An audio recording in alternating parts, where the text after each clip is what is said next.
I do not think that we should have billionaires. If we have billionaires, something wrong happened along the way. Someone did not compete fairly for them to become billionaires. When we look at the world right now, we don't have that many billionaires. So what exactly did they do to get to that level? Even when they become billionaires, it's not as if their wealth helps in the improvement of anything. Recently, Jeff Bezos went to the moon. Who benefited? No one? Did anyone benefit here? Did he bring you a rock from the moon? No. But he went to the moon. So why should anyone have that kind of money to decide that the earth is not good enough? Let me now travel to space.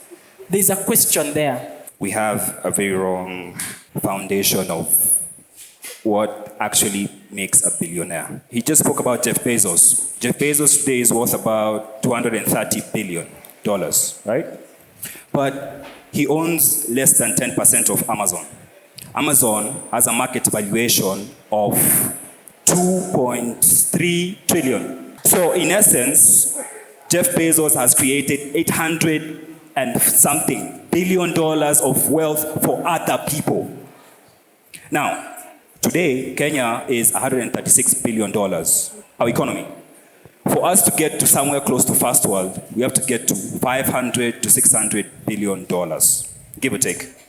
Now, how do we get there? I just said we need 100 Safarikoms, we need 100 M-Pesas, we need 100, every other big business you can think of, we need 1,000 of them, right? So out of the taxes, out of the growth that comes from that, we can then tax and do affordable housing. We can then tax and do affordable healthcare. We can then tax and do free primary education.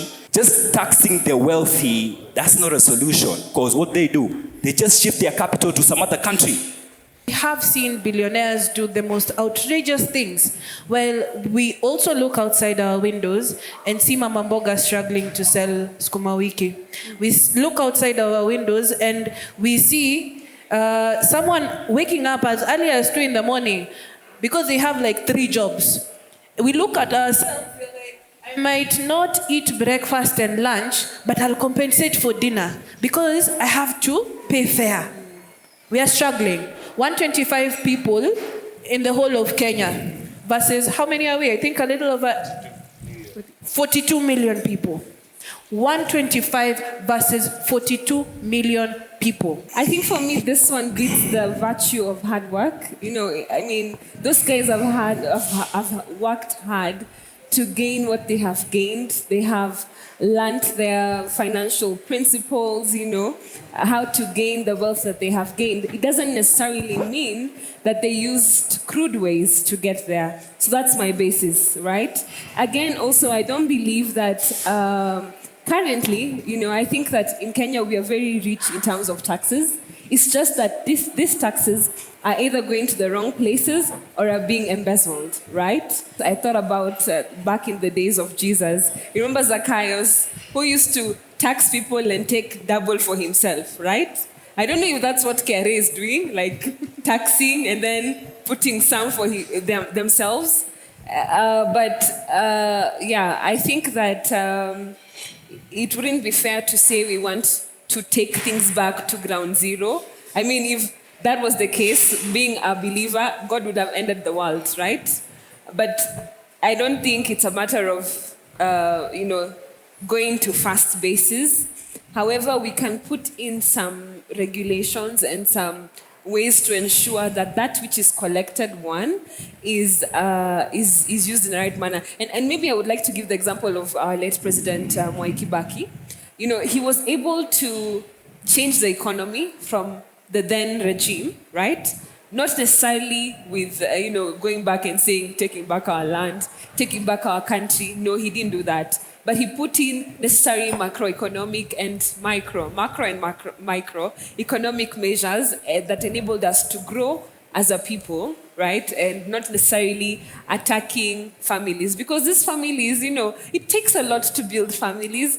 And it takes a lot to build a legacy of a family. And each of us can, right? Not to say that this person started ahead of me and, it gives me a disadvantage. Kenya belongs to all of us. So if the current model of economics does not work for the majority, like the people who are unemployed are more than there are jobs, that means something is not working for everyone. This thing is not working for everyone. So we should sit down and create a model that actually works for everyone. And the first thing should be a wealth tax, because you find that some people who hoard some large tracts of land, and then people are forced out of shanties or places they live to build affordable houses. Why can't we tax this land out of people who have them and do not need them, to build these affordable houses first before displacing these people who live in shanties or temporary houses and throw them in the streets? There's a way we can do that, and wealth tax is one of those ways. We have a very wrong orientation of what the future is like. The future billionaire in this country will not be the person who gets to acquire 100 acres of land or 10,000 acres of land. No. Jeff Bezos is not Jeff Bezos because he owns 2 million acres of land in the US. No. The idea is you need to own part of an idea. Intellectual property. That is the main vehicle of creating value for millions of Kenyans. The US has about 11.8 million, about patents registered in the US. Singapore has 70,000 patents registered. China has 19 million patents registered. Kenya, we have 2,800. So what we're doing, we're basically arguing how to subdivide the small cake we have instead of growing the cake. How do we grow the cake? We need more Jeff Bezos. We need more of those people, because there's an issue. Now we can talk about, this guy has too much money and all this and all that. America today has the biggest middle class in the world. That's why they're the biggest market for everybody. China manufactures for the US, European Union manufactures for the US. Africa, we export to the US. Why? They have the biggest market. Why do they have the biggest market? They have the biggest middle class. How do you create the middle class? They have the biggest middle class in the world. You can fact check me on that. Today, of that $24-25 trillion of an economy that the US is, how was that created? Is to allow as many Jeff Bezos to prosper as possible. That's how you do that, because how many jobs has Amazon created? How many jobs do you think KEMSA will create next year? Good question. Answer that question. How many jobs do you think NEMA will create next year? How many jobs do you think Safaricom will create next year? All right. Safaricom today has reached a point of saturation. You understand? Most of the value in Safaricom today is in M-Pesa. All right. Right? So when we think about the future, we need to stop thinking about what to tax of what is. The cake we already have is small. The idea of making, for you to get an opportunity, for you, for me, for the next person, is for as many of us to have access to that tradable asset. Nobody ever becomes a billionaire in a clean way. There's always something. Now, I have no issue with wealth and hard work.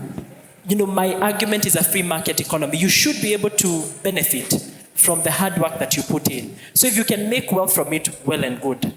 However, when you look at any person who becomes a dollar billionaire and you try and see how they have made their money, there's always a question mark somewhere. Right. The Barclays brothers, for example, the people who came up with Barclays Bank, they made their money from slavery. Bezos, Amazon is $1 billion company. Right. However, there are multiple allegations of worker manipulation and worker exploitation. People working long hours, receiving very little money compared to the kind of profits that company is making. Right. Alibaba, he came under heat some time back because he was pushing for a 12-12-6 work system. Work 12 hours a day, 12 months a year for 6 days a week. Meaning no leave, no break. It's just productivity, productivity, productivity. Right. When you come to the Kenyan context, When we got independence, unfortunately, many people in our political class were able to grab things for themselves, Right. to reward themselves for the work that they had done for fighting for independence. Right. Many of the settlers who came in and lived in this country, and some of them continue to hold large tracts of land to date, Right. took that land away Right. from our grandfathers and our grandmothers, Right. land that was ours. Right. So anytime someone becomes overly wealthy, there's Right. always a question mark. And that's the issue. Something is wrong somewhere. See, now that's a problem. Now, you said something very important about the cake is here, Right. all right? And we Right. need everybody to have access to that cake. Unfortunately, billionaires have half the cake. The rest of us are fighting for the little crumbs that are holding back. Now- and that's where we are saying, tax them. Right. Nobody should have half the cake. Right. No one at all. So we should be able Right. to ensure that everybody has a crumb, Right. if at all. Gavia. So I wanted to also add on top of what Chege said. So when you look at Kenya, we have agreed there's a lot of corruption, yes? And the Kenyan currency is used nowhere else apart from Kenya. True, still. So it means these people who wrongfully steal money that would have gone to do public works and help people, spend this money into the economy, our own economy. And their spending isn't necessarily productive because they spend on their own desires. Yeah. The material conditions that were needed to be satisfied with this money weren't satisfied. All right. You're talking in terms of Redistribute like- the wealth. Yeah. Okay. All right, let's go with Zenora because I want us to Maliza with this side, go to this side so that we can conclude. Thank you. I would first love to say that just because there is an excessive amount of something doesn't make it normal. So if corruption is in excess, that makes it the presence of abnormality. It doesn't make corruption on its own normal. Most of these people who have generational lands, let's say, they didn't work, okay, I wouldn't say you didn't work hard, I say they worked hard unfairly.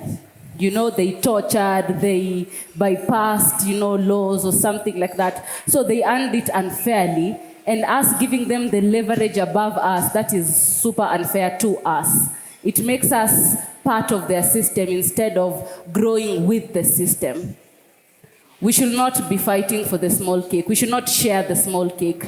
The wisest thing to do is to find ways of having the cake be bigger, or even finding ways of, even if it's the same size of cake, but different, so that people can benefit from it differently, but not one cake and all of us are trying to feed from there. And like you said, some have half of it.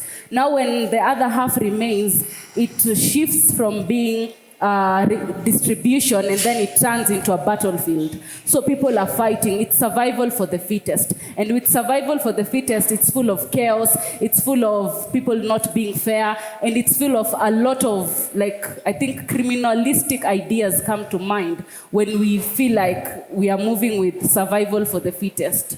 Yeah. I think 1 minute on the clock.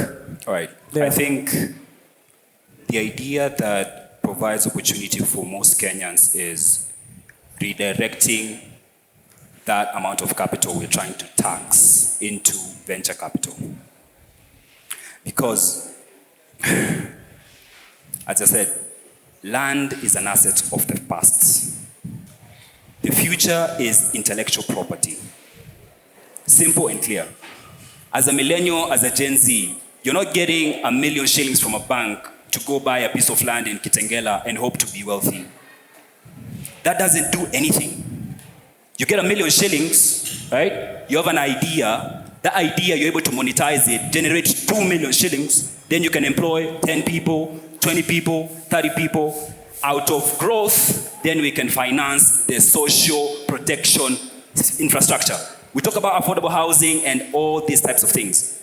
It comes down to where do you get the money? Because government does not generate money on its own. So the idea is, we talk about corruption and this and that. Corruption exists because there's a system underlying it. And that system is government. We reduce the size of government, we reduce the size of corruption.